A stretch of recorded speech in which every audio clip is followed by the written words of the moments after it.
Right, so welcome to this video on stair clipping. As of the recording of this video, stair clipping is the most recent glitch discovered in the Minish cap. And it allows you to save a lot of time in two dungeons. One is Palace of Winds, which I'm in right now, and the other one is Dark Hyrule Castle. Now what stair clipping is essentially is, I'm just going to demonstrate it here for you. We're going to do a bit of a funky setup to make it work, none of which is necessary to make it work, it's just all about consistency. But basically, we want to align ourselves up on a staircase, and then when we dash against the staircase diagonally with the perfect pixel alignment, we bypass the edge of the staircase and remain on our higher elevation and don't get lowered down by the staircase at all. And then we can just like walk around on a higher elevation, and this lets us basically go out of bounds to other sections of the dungeon way faster. In Palace of Winds it saves 45 seconds, and in DHC it saves about 15 seconds. So why does this work? This works because if I'm like standing here, you notice that Link can stand here against these lanterns, these lamps or braziers or whatever you want to call them, which is actually something completely unique to that staircase, because over here on this stair, if you look at this spot here, there's like an invisible collision that at the top of the stairs, and this invisible block basically stops us from being able to do what we just did on most staircases. It stops you from being able to bypass the stairs from like by doing a dash, and skip the layer transition, which transitions us from the upper layer down to the lower layer and remain on this upper elevation. So it's actually a developer oversight purely in this spot here on this staircase alone in Palace of Winds. In total, there are 3 staircases in the entire game that have this property, where the devs just forgot to put collision here. It's this one, and then if we go over to Dark Hyrule Castle, I'll show you the other one, which is located here. So at the entrance of Dark Hyrule Castle, from the Sanctuary entrance, this staircase right here has missing collision, which I'll try and demonstrate here. Yeah, there we go. We have missing collision on this staircase. And then the other staircase, the third one, happens to be the staircase. I can't go to it right now. There, yeah, we can just see it. It's that staircase at the bottom of the screen.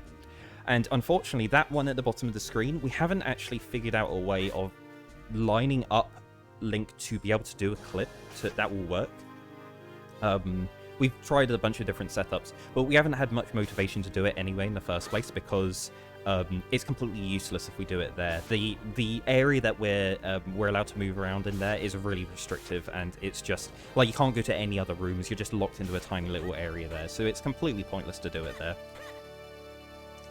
Right, so let's go back to Palace of Winds, and we'll talk a bit more about how the stair clips works. So in order to do the stair clip, we need to not only do a perfect pixel alignment, but the precision is even finer than that.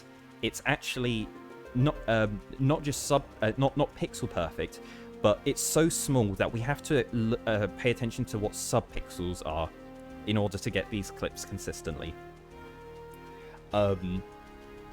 So we have found that there is about a 50% chance that the clip will work if we do a alignment to this pixel alignment, which I'm going to do here. There are many different alignments you can use, and people have come up with their own, but we're going to use this one specifically because it just so happens that there's an even better strat that we can do which uses this alignment.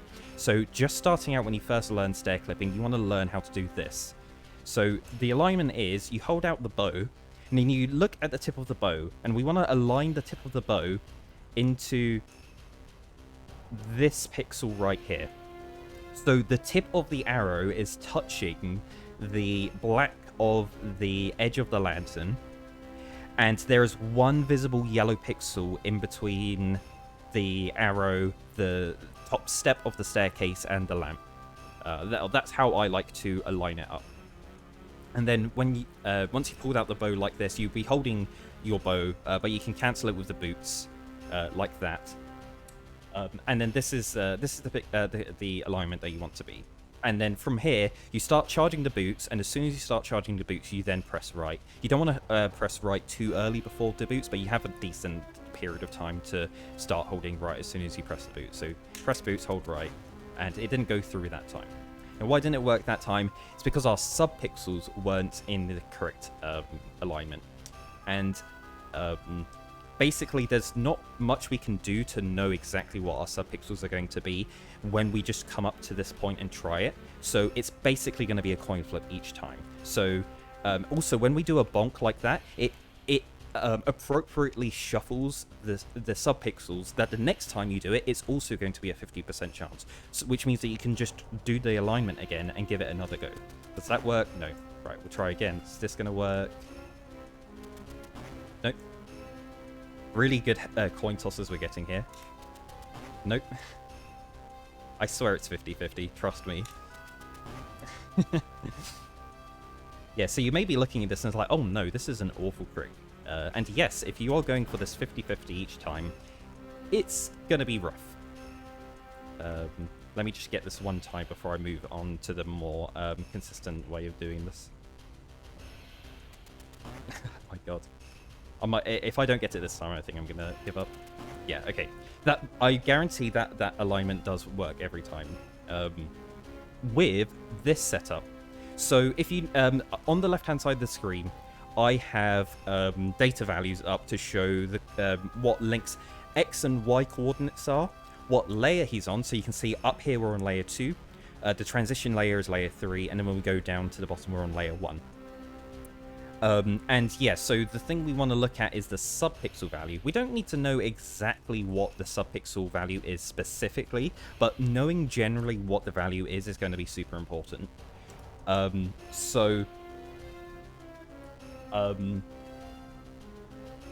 There are you basically can never know what your subpixel value is going to be, but there are ways of resetting the subpixel values to a known value and then being able to move from that point consistently, and then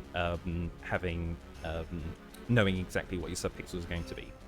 So the two, there are quite a few ways of getting your subpixel values to be a known value. The two we're going to look at are going to be falling off a ledge. So we're going to just show that here. We're just going to like fall off a ledge here. And if you notice and you look at the X sub and the Y sub value, when Link gets respawned after falling off a ledge or drowning, it gets set to 0-0. Which is great. So we can start from this point to get to the clip position with a consistent value so that we can clip every single time. So if the subpixel values are the same every time, then if it works one time, it's going to work every time. So currently Link's in the wrong orientation. We want him facing down. So what happens when we press down? Okay, the subpixel value changed there, but is that it changed to 32760? Let's try that again. Okay, we tapped down and it goes to a different subpixel value. Okay, let's try again and we go down. Okay, so that's a different one again. It was the first one again. If you notice, if we try and do a tap down, it's going to be incredibly inconsistent what that sub value is going to be. So we want to make sure that when we fall off, we're facing in the right direction. So we want to be facing down when we fall off. So we pull out the bow and then fall off the ledge, and then we land, we respawn with the right orientation and the subpixels at value 0-0. So now we want to maintain this angle as we move all the way over to the clip position. So we're going to pull out the bow and then just like shuffle Link over towards the left. And then when we line ourselves up with the pixel alignment, if you notice, we didn't have to adjust up or down at all, which means that the Y subpixel value is at 0. And this is specifically why we chose this alignment, is because we can, from that starting position, just only walk directly to the left, and we will always have X sub value 20,480 every single time you do the setup. And that fits exactly within the range of values that are going to work for this clip. So then we can just cancel the bow, do the boot dash, and stairclip through. If you notice there, when I did the dash, I was I held right the entire time, and then it went through and then bonked on the staircase, on the screen transition. If you try and do the clip whilst not just holding right, but if you're holding down right, the clip's not going to work. You have to only hold right. But also when you dash at screen transitions, if you hold diagonal when you hit a screen transition whilst you're dashing, you will transition through like this. Whereas if you just hold right, you'll get a bonk. So that's just one of the things that you have to pay attention to when you're doing this. You want to maybe do a quick transition, or at least release the boot so that you don't bonk as soon as you do a screen transition through. But that's essentially the clip. And then just follow through now with what the movement would be after you do this clip. We're doing this clip to skip a bunch of platform rooms. So we're going to do a screen transition down. We're going to move, we're going to dash to the right here and dash all the way over to this screen with the blue sky, and then we're going to roll down twice, and then we're going to do a screen transition left. Link's going to actually be soft locked here, don't do that. My god. Right, let's try and do that again.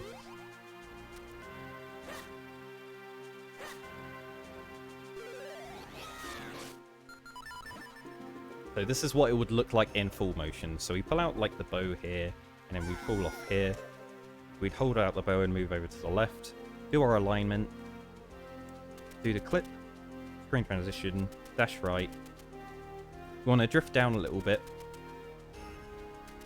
and then screen transition through here, roll down twice so that we're in line with the top of this doorway here, and then we screen transition left, and bam, we just skipped like 40 seconds of the Palace of Winds. And then we're in this room because we want a small key, so you would hit that switch, grab the small key, and then continue on with the rest of Palace. However, we do it in any percent, which is basically dual Wurble hop here, which I'm not going to like show off, but because Wurble hops are straightforward and are covered in a different guide. So that is the Palace of Wind Stairclip. Now moving on to the Dark Horror Castle Stairclip. So the same principles apply to this stairclip that also applied to the previous one. So if you notice right now, what my subpixel values are, they're at 0, 0. And why is that? Is because when you do a screen transition, or do a white area load, when you move to a different room and you see there's a white flash or a black flash on the screen, the Link's X and Y subpixels will be set to 0, 0. And it's great if we can, like, from this position, knowing what the subpixel values are is going to be super good. So there are many different ways of doing the subpixel alignment. I won't get onto that just yet. Let's just go over to where the clip is, and I'll show you the visual alignment of it so that you can see what we want to accomplish. Now, that moblin there is a real pain. He is going to result in a lot of RNG time loss in this section because you just don't know what your RNG is going to be. So you don't know what the moblin is going to do. He was really rotten there, and he just basically parked himself there and wouldn't move out of the way. Sometimes he goes on to the left-hand side of this room and is nicely out of the way, and you can avoid him. Right, so what do we want? What's the pixel alignment to do here? So we don't. You can do an identical setup with the bow. You can do this alignment like this, but we then have to do an extra menu because we just came from the sanctuary and have our full sword out. So we kind of want to do a setup with the full sword instead. So the alignment with the full sword is we hold the sword out, and then we want to line up like this. Now, there's a few different ways that people use to check the visual alignment. I personally look at Link's ear, the ear that is on his sword side, the one that's closest to the stairs. The tip of Link's ear is 2 pixels high, and they line up a little bit with 2 pixels of the stairs. And there's like a 1 pixel gap in between. But basically, I like memorize what the pixels look like this. So that's the correct alignment. You can sometimes enter here a little bit too high, like this. This is too high. If you notice, there's like a pixel underneath Link's ear a little bit. So that means you're too high, so you can go down and then go up. You want to like walk up against this lantern to get the right vertical height. And then you just move over to the right until you're horizontally in this position here. Some other people instead use the tip of Link's sword. So if you look at the sword, on the left-hand side of the sword, there's some grey pixels that overlap with the lamp. It's sometimes hard to see because the sparkles get in the way, so I don't particularly like using this alignment. But I know many other people use the sword alignment there to see if it's aligned properly against the torch. But this is the alignment we want to do here, and then we do this exactly the same movement to actually do the clip. We hold the boots and we hold right, and then we clip through like this. And then the movement from here is we dash over to the right, over to this position over here, and then we want to transition up in this room.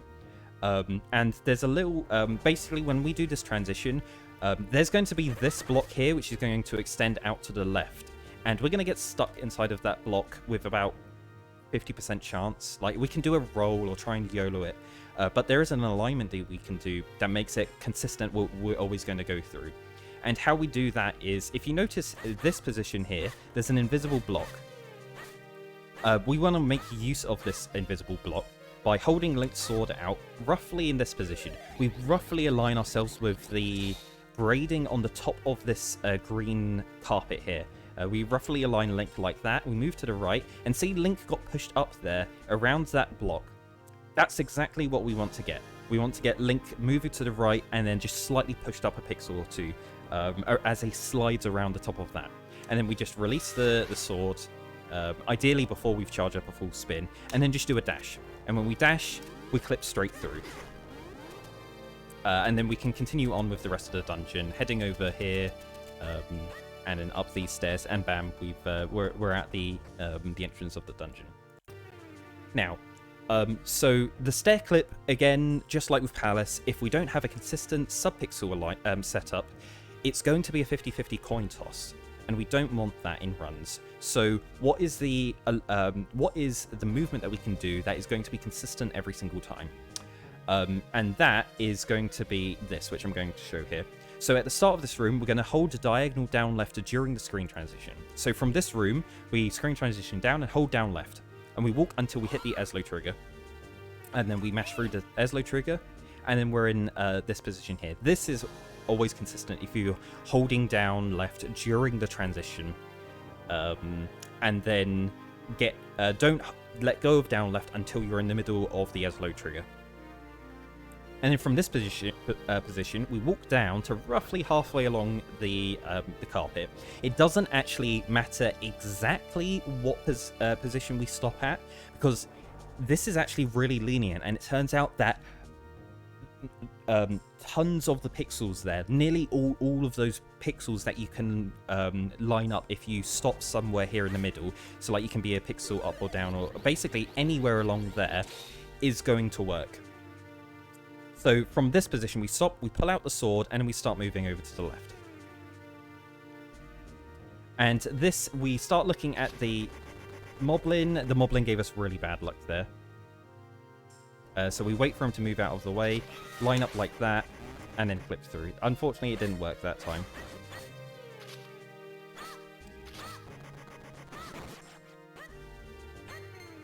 Alright, we'll try to do that again. So from here, we go down left, hit the Eslo trigger, walk down, pull out the sword, go left. Right, we're a little bit low here. So this will not work if we go too low and get pushed around by the staircase. So it might have been really subtle there, but we're so low to the bottom of the staircase that we slid around by like 1 pixel, and that makes it not work.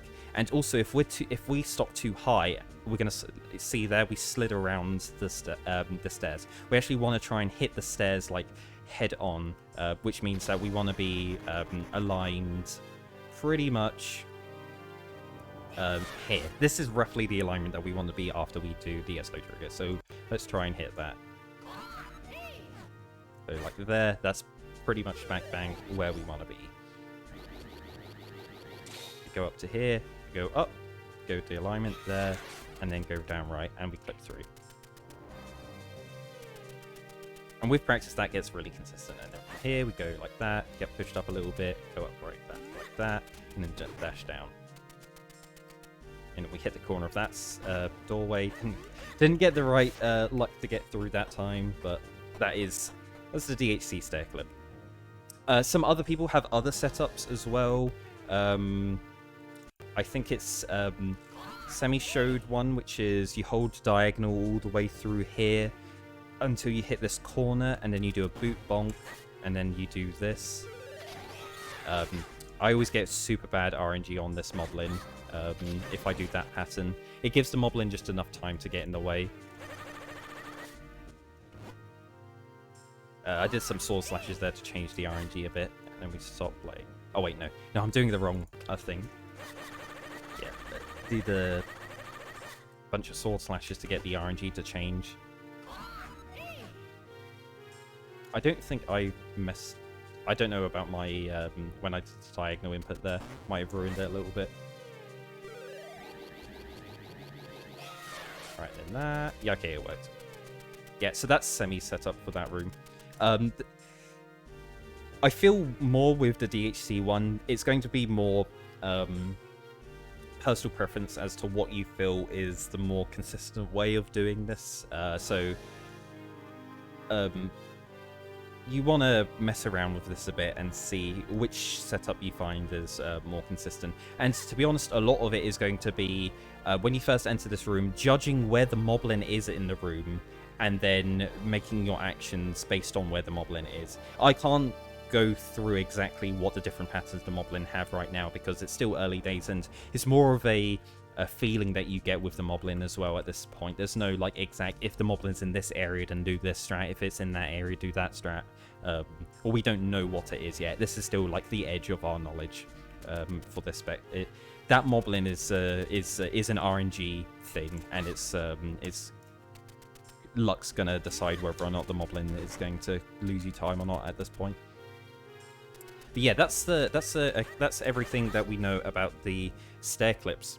I'm gonna tack on an extra thing onto the end here, which is going to be a new setup I found for Palace of Winds, which is incredibly inconsistent. Well, not inconsistent, but like hard to pull off. It's difficult. I'm gonna show it here because the timings on it are rather difficult. Basically, we want to do the falling off with to set the subpixels. We want to set it before we ride the platform. Then we're gonna do this. So when I walked onto the pillar, I made sure to visually align Link like this. Why am I saying pillar? Platform. When riding on the platform, I'm visually lining Link's bow up like this. If you notice, there is 1 pixel of the bow hanging off the left-hand edge of the platform. So during that ride to the left, as Link moves along with the platform, that's what we're going to try and aim for, is to line Link up like that. When the platform stops, however, Link's going to, like if you notice, the bow just shifted over. That's because when Link's moving along with the platform, the bow is actually lagging a pixel behind with the movement. But as soon as it stops, it will then line Link up like this. Actually, no, do we want to be 1 pixel to the left? I can't remember now. I'm going to try and do this, and if this doesn't work, then it's the other way. I'm pretty sure it's like this, though. Let's just give it a try. We stop here, we walk down, we walk left, and we line up like this, and then we click through. Yep, so that's how it works. So the difference between this clip and the other one that we know is that you actually have to be a pixel higher for it to work. You have to be like this. This is exactly 1 pixel above the one we know, which is this one. This one... is the one that we showed earlier in the video, but this is the one that's needed for my trick to work.